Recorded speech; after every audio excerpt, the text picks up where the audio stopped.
Hey, what's going on YouTube? Alabama Reloader here. I'm about to hit the range. So this video, there's actually going to be a couple of parts to it. I just want to go over some stuff with this Browning X-Bolt Medallion in 270 Winchester real quick before I head to the range. But before we get into any of that, these are the hats that I've been referencing in my videos. So these things are super nice. It is a patch. I know when you go to alabamareloader.com and look at the website, I'm not sure there's an actual photo of the hat, of what the finished product looks like. I believe it's just an image, kind of like a stock image, and it's hard to tell, okay, that's what the hat, physically will look like when it shows up. And so you can tell that's a patch. Really nice. Huge fan of how this turned out. I believe this is I don't know, maybe the olive and tan, no clue. I have no idea what color combination this is, but this is a Richardson 112. Really nice hat overall. I'm pretty excited about how that patch just sort of jumps out off the hat there. I think it looks great, but if you think it looks great, then go order one. And if you don't order one. It's that simple. But go to alabamareloader.com if you're interested in that. So back to the Browning X-Bolt. One person did comment on the video. I believe it was just one person that commented on the video, like, oh, hey, you're worried about, wondering about what the barrel length is. You could have just grabbed a tape measure and easily checked it while you were doing the video. Not necessarily, because the way I film, I simply just hold my phone and I film and then I upload the video to YouTube. Most of the time. That's probably 99% of the time. Very rarely do I use like a tripod or some type of setup that actually holds my phone in place for me. I will do that every now and then, especially at the range, right? The range is kind of where that comes into play. Sometimes I've done it out at the reloading bench if I'm really trying to show a process or show something as far as, resizing brass or something along those lines, right? Where it kind of takes two hands to get the job done. Exactly. So on this, I did go ahead and measure the barrel length before I started filming this video, just so we know what it is. And to do that, you don't just grab a tape measure and just, okay, let me just measure from the muzzle to wherever I think the end of the barrel is. That's not the true measurement. That's not how manufacturers come up with the length of the barrel. Okay, that's not the case. What you want to do is grab your cleaning rod, right, with the bolt in the rifle and in the closed position. Make sure you put the cleaning rod into the muzzle into the barrel, all the way until it makes contact with the bolt face, okay?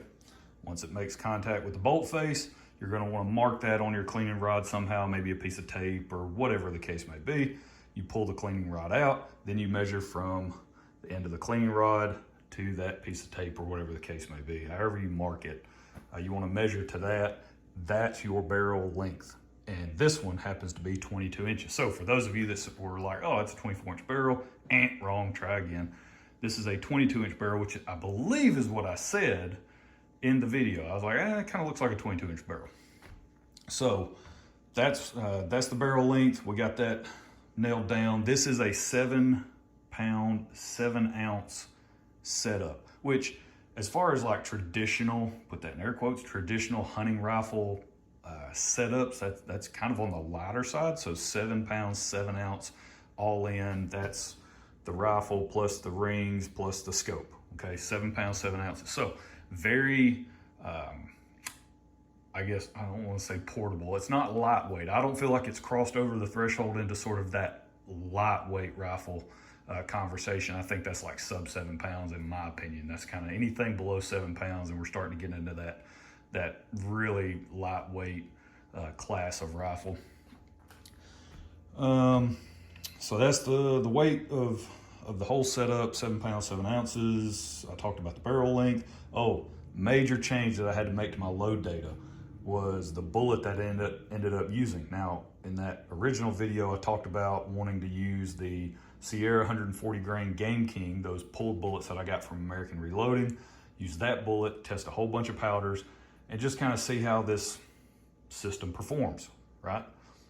Had to make a big change because, and it didn't even dawn on me till after the fact that I went back and I was like, okay, I need to get, I want to use this bullet. Now let me just find the touch point where the bullet starts to make contact with the lands of this particular rifle. And sure enough, it was just like the other Browning X-Bolt that I had. It's got a, relatively speaking, short throat. So there's not a lot of jump. Well, really, according to the Sierra recommended overall length of 3.200 inches, there's actually no jump. If I would try to load that round, that bullet at that overall length, because it'd basically be jamming into the lands like quite a bit, because the touch point in this particular rifle with that bullet was 3.130 inches. And I've run into that before with Sierra bullets, especially the Game Kings, the hollow point version. I've run into that before in the past where it's a bullet that I want to use, but for whatever reason, I say whatever reason, because of the throat, right? The throat being a relatively short throat, and whatever rifle it is that I'm happen to be trying to work up that load in, that I kind of skip over that bullet and I go pick something else because of that fact. Like, it just, the shape of that bullet, right? It's a little more of a blunt end toward the nose of the bullet. And in this particular case, which was the same as the Browning X-Bolt Max Long Range that I had, that one, the touch point was like 3.16, I think it was 3.160, so about 30 thousandths longer. So I actually did load a bunch of those up in that rifle. I just loaded them at 3.150, which I'm still 50 thousandths shorter than what Sierra has in their manual. But in this case, I would be loading it down. If I did load this, I'd be loading it down to like 3.12. Now we're really sort of getting pretty short if I try to use that bullet. And I really don't want to I don't want to deviate that far from the load data. So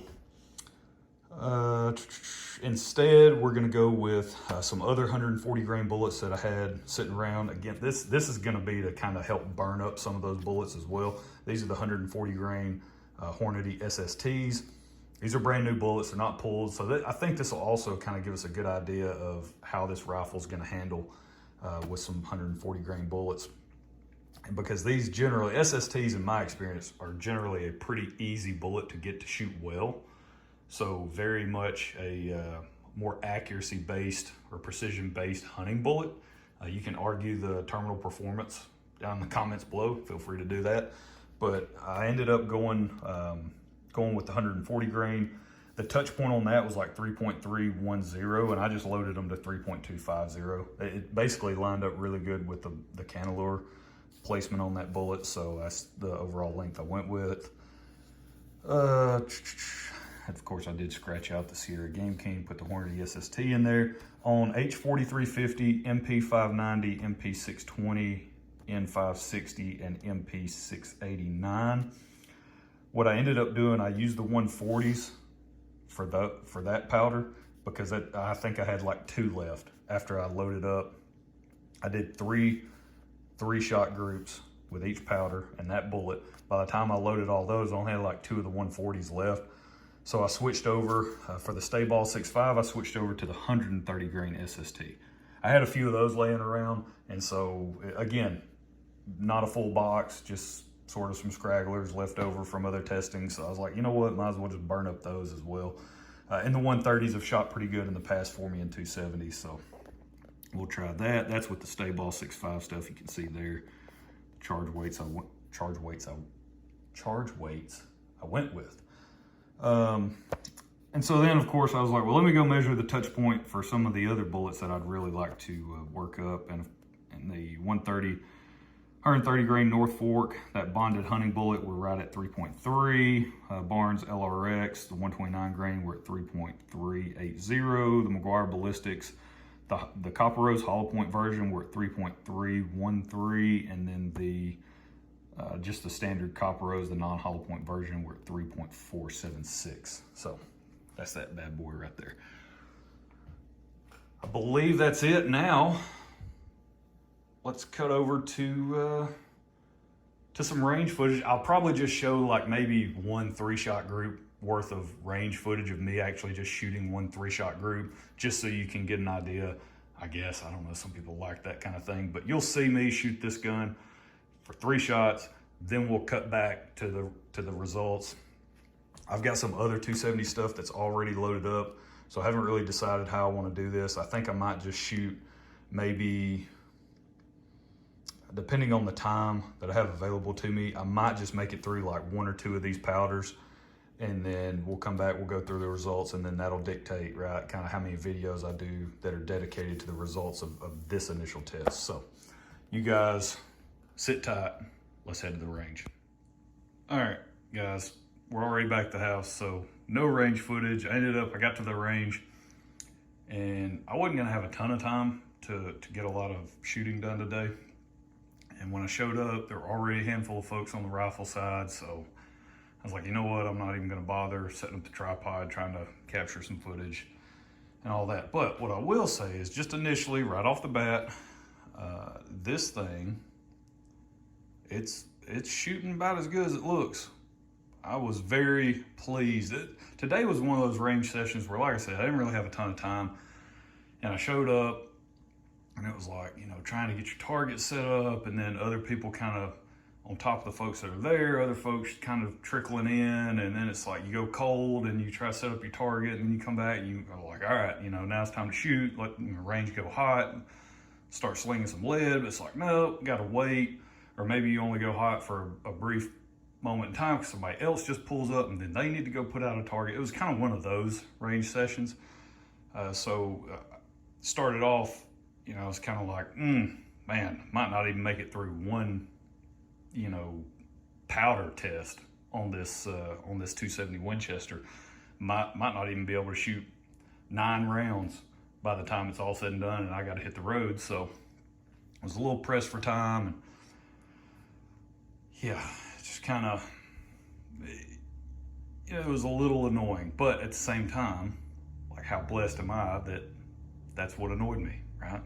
Like, that's crazy that I even have the ability to go and do that, go to the range and shoot and enjoy the time that I was able to actually be there. Because when it was all said and done, by the time I wrapped up all of the shooting, yeah, turned the whole range session around. So what I ended up testing today was the first 3. Here are the H43 50 loads. That is 50.5 grains, 51.5 grains, and 52.5 grains, right? So jumping a grain in between each. And then switched over to MP Midwest Powders MP 590. I believe it's 590-1. This is a powder that is similar to Reloader 17. So that's the load data that I used to do my testing with. And that was, let's see, I'd settled on 50 grains, 51, and 52. Now again, this is with the Hornady 140 grain SST. Already explained that earlier in the video, why I changed bullets, but let's take a look at, on the velocity side of the house, I mean, it wasn't anything really to write home about. It was kind of the point. I didn't want to push this as hard as possible just to start off with. I wanted to try to cover a little bit of ground here on the charge weight range. But with the H4350, we're at 52.5 grains, and that was 2819 on the velocity, standard deviation 9.8, extreme spread 21.2. So that's the highest velocity we hit with H4350. And then for MP 590 with 52 grains, we got up to 2924.5, SD 5.8, 12.5 extreme spread. Yeah, overall, no real signs of pressure or any concern or anything like that. So let's take a look at the target. Again, this rifle looks sweet, and it shot sweet. So this was the target that I ended up with. I did shot, these 3 are just some random 130 grain Nosler ballistic tip. It was like one 3-shot group that I had left over from some previous testing. And so I decided to bore sight the rifle with that load.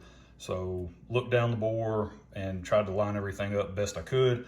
And then my point of aim was here. That was my point of impact.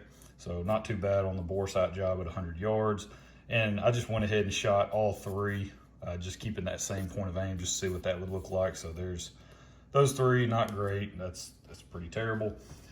And transitioning right into the 140 grain SST stuff. This is the H4350 loads. So I did make a scope adjustment right. I believe I just went right whenever after I did the bore side. I believe I just clicked over, and I ended up, I think I just went over too far because my point of aim was here and my point of impact was here. This is actually the 50.5 grain charge. So once I shot that 3-shot group, I made a scope adjustment back to the left. Then I came over here and shot the 51.5. So you can kind of see how that, 50.5, 51.5, and 52.5, that's how it worked out. But yeah, not bad at all on the groups. So 0.762 on the 50.5 grain charge, 0.872, and then a 0.849. Overall, really good. The velocities are, on the lower side with the charge weights that I tested, which that's kind of what I expected. So nothing crazy. Everything worked out great. It shot good. No issues, right?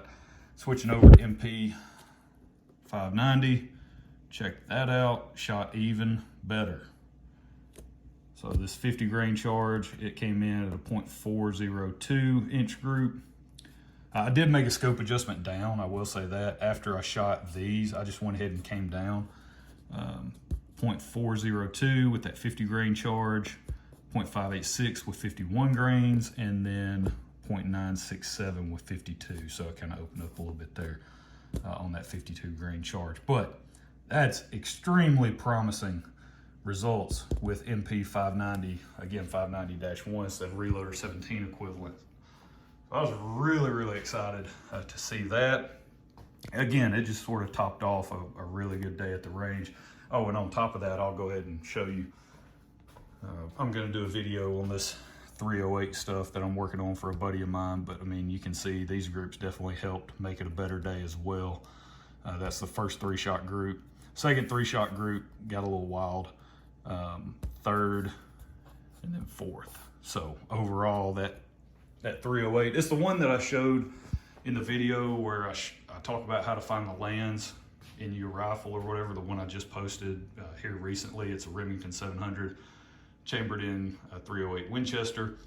It came with a Vortex Diamondback, like 3.5 to 10 power scope. My buddy picked it up from a pawn shop and wanted me to work up a hunting load on it, or hunting load for it. And so that's what I'm in the process of doing. And that thing really likes the 165 grain Sierra Game King, just the classic Game King, the Spitzer boat tail version. But yeah, so I'll do a video on that, but there's you a sneak peek. Here is the velocity data. So like I said, we were on the slower side with H4350, could definitely go higher, I believe, on both of these. Not sure how much higher we can go on MP 590. The primers on that 52 grain charge, they did start to flatten out a little bit, so we're definitely in the realm of getting up towards some higher pressures. So next up, the plan is to test, probably just to go ahead and do MP 620 and N560. That's probably going to be my plan, just sort of do 2 powders at a time. And then the last couple will be the MP 689, which is an IMR 7828 super shortcut equivalent powder. And then I'll switch over and do the 130 SST with the stay ball stuff. So I'll shoot those last. That'll be my plan. I'll just do these 2 next. So that's it. That's where I'm going to leave it. Really, really happy with how this rifle is shooting. I mean, I could load up any of those right now and go hit the deer woods with 100% confidence. So it's like, I don't even really have to mess with the load development if I don't want to. I mean, even if that's, hey, realistically, some of those H4350 loads, it's probably about 1 inch, MOA. Okay. Same thing on the MP 590. If I pick that, maybe the load that was 4/10, right? It's like 0.4. It's, I mean, who knows? What is that? Maybe the worst it'll do is 3/4, 0.8, something. Maybe that's the best it'll do. but maybe the worst it'll do be an MOA. Like, really? Take any of that. Go kill a deer all day long. So, really excited how that range session ended. Really appreciate you guys tuning in, checking out the results. Follow along. Got a lot more to test on top of this stuff that I'm going to be testing, right? Just the 140 SST and the 130 SST. I've got some other 270 stuff that I had loaded up previously and just never got around to testing it. So these are the 145 ELDX. These are pull bullets that I picked up. And then these are some 130 grain Nosler partitions. I believe all of this is Reloader 22. So going to be testing that as well. But you guys stick around, follow along for more results on this 270 Winchester. This Browning X-Bolt Medallion is really, really shooting well. So happy about that. We'll catch y'all next time. Y'all have a good one.